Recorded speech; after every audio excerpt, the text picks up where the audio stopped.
Bismillahirrahmanirrahim. Assalamu alaikum, dear students of class 3. I hope you will be good. Let's discuss today's diary. Date 25 March 2026. Day Wednesday. English grammar essay Quaid-e-Azam half. Page number 53 पे है आपका ऐसे Quaid-e-Azam. Quaid-e-Azam Mohammad Ali Jinnah was the founder of Pakistan. यहाँ से आपने start करना है. Homeland for the Muslims. यहाँ तक आपका फर्स्ट हाफ है. यहाँ तक आपने अच्छी तरीके से स्पेलिंग के साथ याद करना है और लिखना है. जो कटिंग की हुई है इसको आपने कट कर देना है. स्पेलिंग के साथ इस तरीके से याद करके आपने रफ कॉपीज के ऊपर लिखना है इसको. उर्दू ग्रामर मज़मून मेरी साहब नेक्स्ट कंप्लीट. लास्ट में आपका हुआ है नमाज पढ़ता हूँ. अब आपने स्टार्ट करना है मैं मस्जिद में नमाज पढ़ता हूँ से लेकर और सुबह जल्दी उठता हूँ. यहाँ तक आपका ऐसे है. Next complete. ये आपने इस तरीके से याद करना है. लफ्ज़ों को देख लें किस तरह से लिखे हुए हैं, उस तरह से आपने मुश्किल अल्फाज की प्रैक्टिस करनी है और याद करके कॉपी रफ कॉपीज़ के ऊपर लिखना है. मैथ्स है unit number 2 exercise number 2.8 solve. Exercise 2.8 subtract mentally think of tens और 100. पार्ट 1 पार्ट 2 पार्ट 3 पार्ट 4 और पार्ट 5 आपने करना है. बाकी का पार्ट आपने क्लोज कर देने हैं.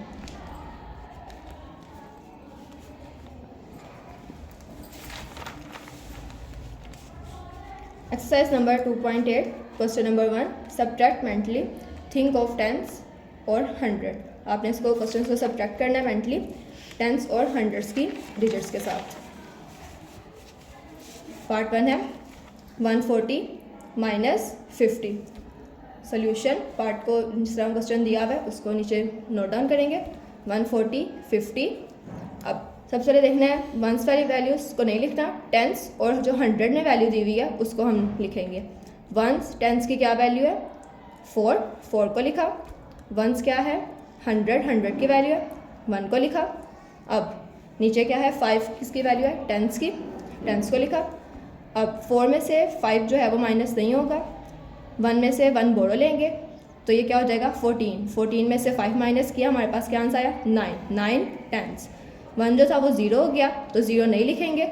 अब 9 टेंस को हमने कन्वर्ट करना है तो 9 tens is equal to 90. Tens में कितने 0 होते हैं 1 तो 90 के साथ कितने 0 आएंगे 1. 9 टेंस 90. ये हमारा आंसर. पार्ट 2 भी आपने ऐसे ही सॉल्व करना है. Part 3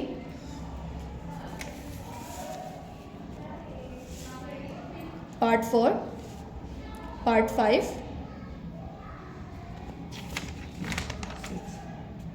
part 6. ये आपने इसी तरीके से इन क्वेश्चंस की प्रैक्टिस करनी है और प्रैक्टिस करने के बाद आपने अपनी जो होमवर्क वाली कॉपीज़ है उस पर भी इसको नोट डाउन करना है.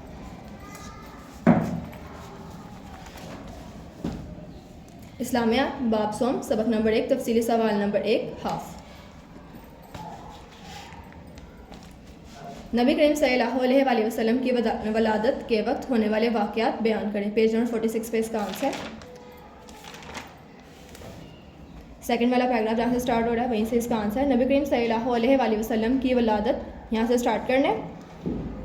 गिर पड़े यहाँ तक आपका हाफ है फर्स्ट हाफ. ये आपने इस तरीके से याद करना है. मुश्किल अल्फाज जो है इनकी बार बार प्रैक्टिस करनी है और इनको रफ कॉपीज़ के ऊपर लिखना है. नाजरा है आपका पारा नंबर 3 रकू नंबर 14 मुकम्मल. इसको आपने अपनी मम्मा के पास बैठ के पढ़ना है. वाफ़त आमा बाब नंबर 7 मुख्तसर सवाल नंबर 1 मुकम्मल. मस्कन से क्या मुराद है. किसी जानदार को अपने मस्कन में ज़िंदा रहने के लिए किन चीज़ों की ज़रूरत होती है. पेज नंबर 61 पे इसका आंसर.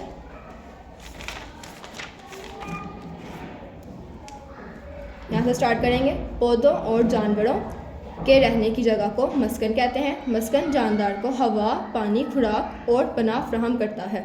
ये आपका जो है पहले शॉर्ट क्वेश्चन का आंसर है. इसको आपने इस तरह से याद करना है. याद करके अपनी रफ कॉपीज़ के ऊपर इसकी प्रैक्टिस करनी है.